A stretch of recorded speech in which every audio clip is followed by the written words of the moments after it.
નમસ્કાર મિત્રો, સ્વાગત છે તમારું અમારી YouTube channel Gujarat jobs and ન્યૂઝમાં.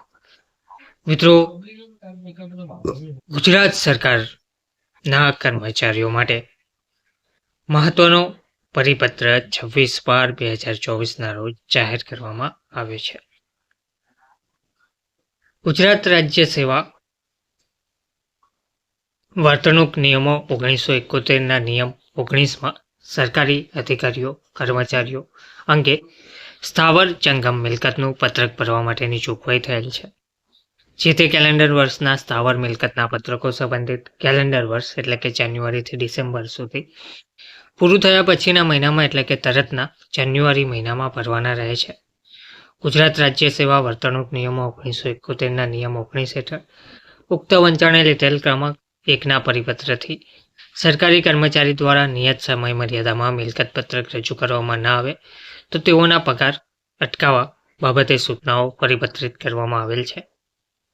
રાજ્ય સરકારના તમામ વર્ગદળના કર્મચારીઓ માટે ચાલુ વર્ષથી રાજ્ય સરકારના રાજ્યપત્રિત અધિકારીઓની જેમ વાર્ષિક ધોરણે મિલકત પત્રક ભરવાની જોગવાઈ વંચાણે લીધેલ ક્રમાંક તારીખ 28/2/2024ના જાહેરનામાથી લાગુ પાડવામાં આવેલ છે. જેના અનુસંધાને રાજ્યના વર્ગદળના કર્મચારીઓનો HRPN નંબર જનરેટ કરવા, રજિસ્ટ્રેશન કરવા અને કર્મચારીઓના વર્ષ 2023ના કેલેન્ડર વર્ષના જાન્યુઆરીથી ડિસેમ્બર સુધીના મિલકત પત્રકો કર્મયોગી સોફ્ટવેર અંતર્ગત ઇલેક્ટ્રોનિક ધોરણે ઓનલાઈન ભરવા અંગેની તમામ કામગીરી તારીખ 15/5/2024 સુધીમાં પૂર્ણ કરવા ઉપરોક્ત વંચાણે લીધા ક્રમાંક 3ના પરિપત્રથી સૂચનાઓ આપવામાં આવેલ હતી. ત્યાર પછી ક્રમાંક 4 અને 5ના પરિપત્રથી કામગીરી પૂર્ણ કરવાની સમયમર્યાદા સમયાંતરે લંબાવી છેલ્લે 31/8/2024 સુધીમાં કામગીરી પૂર્ણ કરવા જણાવવામાં આવેલ હતું. ત્યાર પછી 7ના પરિપત્ર સદર કામગીરી પૂર્ણ કરવાની સમયમર્યાદા 20/11/2024 સુધી લંબાવવામાં આવેલ છે. પરંતુ આ અંગે કર્મયોગી સોફ્ટવેર પર મિલકત પત્રક ભરવાની કામગીરી ટેકનિકલ સમસ્યાના કારણે સમયસર પૂર્ણ થયેલ ન હોવાનું ધ્યાને આવેલ છે. જેના અનુસંધાને નીચે મુજબની સૂચના પરિપત્ર કરવામાં આવેલ છે.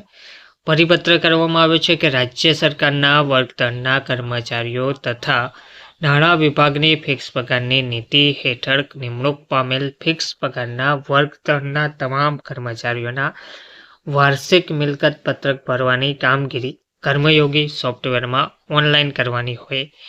આ અંગે કર્મચારીઓનો HRPN નંબર જનરેટ કરવા, રજિસ્ટ્રેશન કરવા અને કર્મચારીઓના વર્ષ 2023ના કેલેન્ડર વર્ષના જાન્યુઆરીથી ડિસેમ્બર સુધીના મિલકત પત્રકો ભરવા અંગેની તમામ કામગીરી 31/12/2024 સુધીમાં પૂર્ણ કરવાની રહેશે.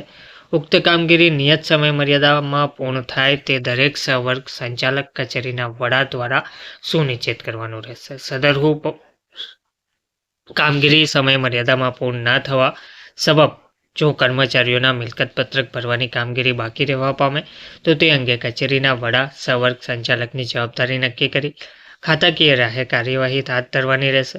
તો ઉપર દર્શાવેલ સૂચના પોતાના નિયંત્રણ હેઠળના સર્વે કર્મચારી અધિકારીઓના ધ્યાન ઉપર લાવવા અને ઉક્ત સૂચનાઓનું ચુસ્તપણે પાલન કરવા સર્વે વિભાગોને નિર્દેશ કરવામાં આવે છે. વધુમાં આ સંદર્ભની સામાન્ય વહીવટ વિભાગની વખતોવખતની અન્ય સૂચનાઓ જોગવાઈઓ યથાવત રાખવામાં આવેલ છે. ટૂંકમાં ગુજરાત રાજ્ય સેવા વર્તણૂક નિયમો 1971ના નિયમ 19 હેઠળ સ્થાવર જંગમ મિલકત જાહેર કરવા આ પરિપત્ર જાહેર કરવામાં આવ્યો છે. ધન્યવાદ.